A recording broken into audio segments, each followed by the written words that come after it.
Good afternoon. I am here with Kathy and Julie, and they lead the art class at First Baptist Church. One of the things that I have really enjoyed at First Baptist has been the art class. It's a very unique group.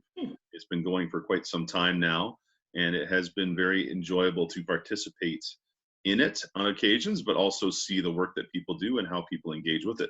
So, Kathy and Julie, if you could, would you be able to share with us what the art class is like? Just kind of describe it to us, what you do, those kinds of things. Well, maybe I'll start. And we're about 25 to 30 artists. Just recently have become 30 artists in the last year or so. But we started in 2008 with about a handful of artists, some from the church and some from around the church. We advertised outside the church. And so we're a community group as well as a ministry of First Baptist Church. We're part of the Creative Arts Ministry, which encircles an awful lot of different types of arts. There's trumpet playing, there's cross stitching, there's all sorts of things. But we started as a watercolor group. And now we have branched out and become more involved in acrylics and other media, mixed media, and oils and painting. But we're an expression of what God has done in our lives. We express it on paper or on canvas. And so I'm always reminded of the Keith Green's song. It says, "We are his workmanship, created for good works in Christ." He calls us to offer up ourselves a living sacrifice. And we're his workmanship, and he created us. And I think our sacrifice is that we offer back an offering of praise to him who is the creator. And so because of that, we'd like to share that with the rest of the community. And so as people come into the group, we share in a caring and hopefully caring way. We become friends. That's great. That's really good. I know there's a adult drop-in that happens at the same time on Thursday mornings when the art class meets, and whenever I get a break from my Scrabble game, I always like to sneak over and look over people's shoulders and see what they're working on. It's very neat to see the diversity of perspective that happens in the room. So over the course of the year, what kind of things does the group participate in? Maybe you want to answer this, Kathy. Sure. We have one big event, and that's the celebration of the arts Sunday. And we kind of gear everybody up to at least have 2 paintings, perhaps 3, depending on our numbers, framed, because a lot of the artists that come to this group, a lot of people are beginners. For example, myself, I hadn't painted before I joined this group. And so to think that I would have a piece that I could frame was kind of exciting. And so it's a real exciting moment for people to see their pictures finally matted and framed for this finale of our year.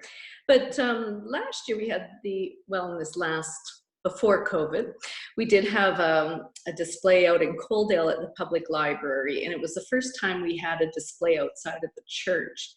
And that sort of gave all kinds of enthusiasm to the group. And we were all very excited about the possibility of showing it beyond the church walls. And so that's kind of cool.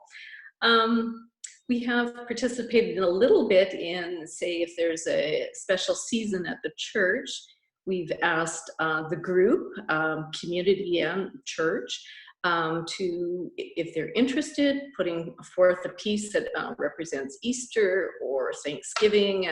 And so that's been kind of fun. And people have taken a lot of enjoyment in seeing that their work is shown in the church or displayed up on the overhead projector. So that, those are kind of some of the things that we have as projects.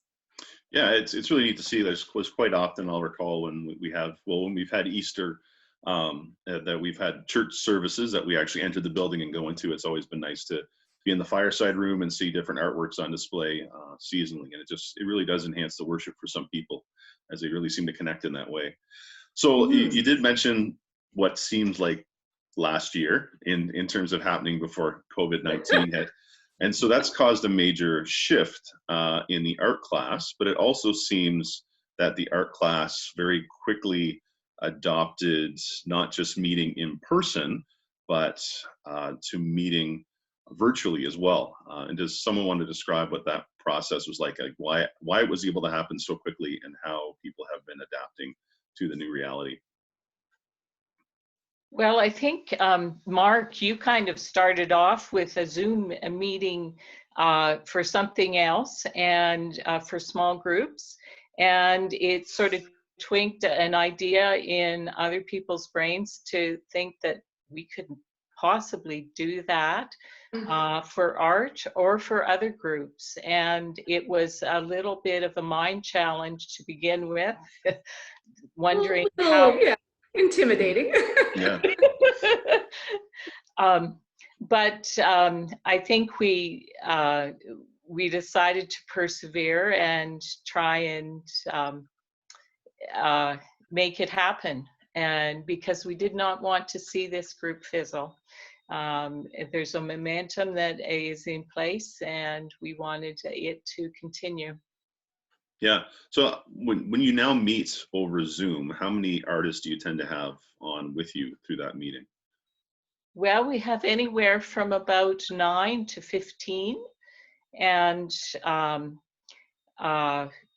it might have been a bit more today, but about that number. Oh, that's great. That's really good. It's one of the things that's been really rewarding for me at this time, is to see how quickly people have adapted to using Zoom. I know there's probably some people out there that are fairly intimidated by technology, and yeah, so it's been very encouraging to see how that's all worked out.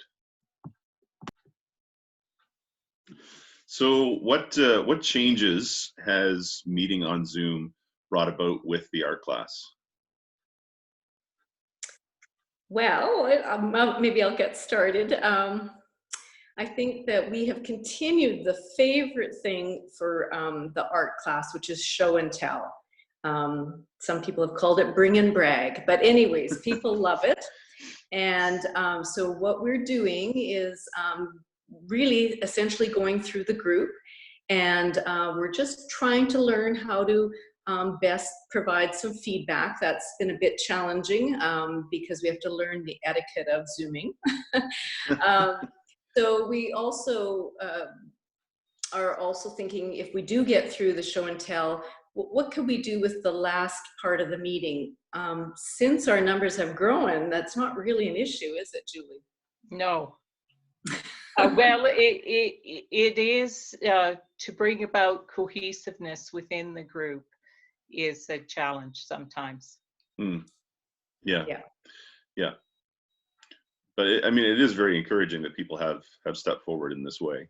And I would really encourage people to, I think some people are still intimidated to try it out. I'd want to encourage people to at least try it out and give it a test. Some people might find it's not for them, but I've found there's been a surprising number of people that have taken this on and really gotten a lot out of it. So Mark, our group is an older group, and so we were concerned about the technology and the uptake with it. So we have organized a 10 o'clock meeting for just 20 minutes or so prior to our art meeting at 11. And I do a one-on-one tutorial with some people that if they've signed on and they've had a struggle, it's really hard for the rest of the group to work through them receiving instructions. Or if they haven't shown up, we give them a phone call and find out why. And usually it's just they're intimidated. And so it's not so hard to meet with one person and just have a nice little conversation over the So that has helped at least 3 members so far. And I think we've got a few more names today that we'll follow up with and see if they're interested in having a little tutorial just to get them comfortable. And actually it gets me comfortable because maybe someday Julie can't lead it. I will need to be the host. So it helps me learn to be the host. Yeah. Anyways, Yeah. I don't know, Julie, about changes for you, like with the Zoom.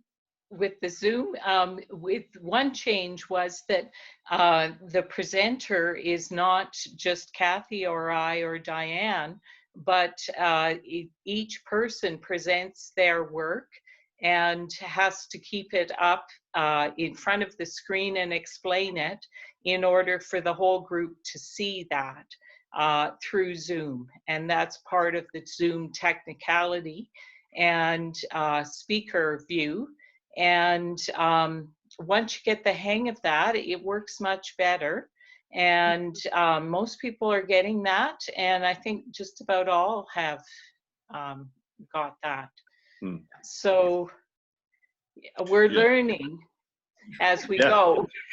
Now, I think also, I think people have been quite patient with each other in terms of learning these things as well, which has really helped quite a bit. Like everyone knows we're venturing into a new horizon for a lot of us. And so I've really been impressed with some of my glitches that I've had in adapting to new technology. I know people have been patient with me, and I just get the sense that people are really patient with each other as we're adapting to these new things. And it becomes really rewarding when you get to share face to face. So that's been great.